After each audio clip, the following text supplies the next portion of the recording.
नमस्कार. महाराष्ट्रातील विविध क्षेत्रातील बातम्या झटपट आपल्या मोबाईलवर पाहण्यासाठी लगेचच सबस्क्राइब करा राष्ट्रशक्ती लाईव्ह न्यूज आणि सोबत बेल आयकॉन प्रेस करायला विसरू नका. हा माझा धर्म आहे. मी राजकारणात धर्म जातपात मानत नाही. मी काम करते. माझ्या मतदारसंघाने मला 3दा फक्त कामावर निवडून दिलं. त्यांनी मला सांगितलं, त्यांनी मला विश्वास दिला की लोकशाही अजून जिवंत आहे, कारण का त्यांनी कामाला मतदान केलं. माझ्या विरोधात खूप लोक उभी राहिली, जातीचं पातीचं कॅल्क्युलेशन करून मत डिवाइड करण्याचा प्रयत्न केला, पण जनतेने दाखवलं की कामाला महत्व आहे. आणि त्यांनी मला सांगितलं की लोकशाहीमध्ये विश्वास ठेव, लोकशाही अजून या देशातून संपली नाहीये आणि तुम्ही यावेळेस तेच करून दाखवलं पाहिजे.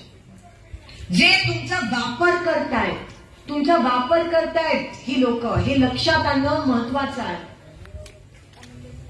तुमची दिशाभूल करण्याचा प्रयत्न करताय. म्हणजे एकीकडे शेतकरी उपाशी मरतो बिचारा, दुसरीकडे त्या विधवा महिलेला डूल नाहीये, युवकाला नोकरी नाहीये, आणि तुम्हाला ह्या सगळ्या गोष्टी कशा सुचतात? मग बरोबर आहे का नाही? पटतंय का नाही तुम्हाला? म्हणून किती ह्यांची प्रवृत्ती आणि यांची मानसिकता किती हानिकारक आहे आपल्या देशासाठी, आपल्या गावासाठी तुम्ही विचार करू शकता. पण जोपर्यंत काँग्रेस जिवंत आहे तोपर्यंत तुमचा आवाज आहे, तोपर्यंत आम्ही तुमचा आवाज दाबू देणार नाही. जोपर्यंत काँग्रेस जिवंत आहे तोपर्यंत आम्ही शेतकऱ्यांसोबत आहोत. जोपर्यंत काँग्रेस आहे तोपर्यंत आम्ही माझ्या मायमाऊली सोबत आहोत. जोपर्यंत काँग्रेस जिवंत आहे आम्ही आरक्षणासाठी लढणार म्हणजे लढणार. जोपर्यंत काँग्रेस जिवंत आहे तोपर्यंत या शेतकऱ्यासोबत, या कामगारांसोबत आम्ही खांद्याला खांदा लावून लढणार. काँग्रेस जिवंत आहे, काँग्रेस अभी जिंदा है आणि आम्ही तुमच्या सोबत आहोत. मी लढणार, तुम्ही त्याची काळजी करू नका. एकदा फक्त आशीर्वाद द्या आणि बाकी मग ते टेन्शन माझं. मग तुम्ही निवांत राहा. आणि मी ईडीबीडीला घाबरत नाही. माझ्याकडे बँक नाही, संस्था नाही, काय नाही. मी ईडीबीडीला घाबरत. जर तुमच्यावर अन्याय होत असेल आणि जर तुमच्यावर भाजप अन्याय करत असेल तर मी बोलणार म्हणजे बोलणार. मी नाही घाबरत नाही. आणि मी राजकारणात टक्केवारीसाठी आणि सत्तेसाठी आले नाही, म्हणून माझा त्रास तुम्हाला कधीच होणार नाही त्याची पण काळजी करा.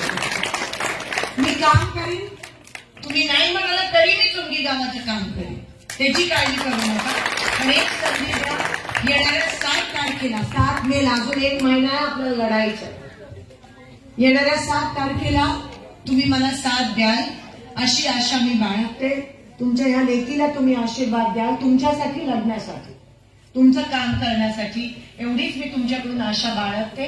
आणि अजून काय मी तुमच्याकडून मी काही मागणार नाही, कारण का फक्त आशीर्वाद ह्या क्षणाला माझ्यासाठी महत्वाचा आहे.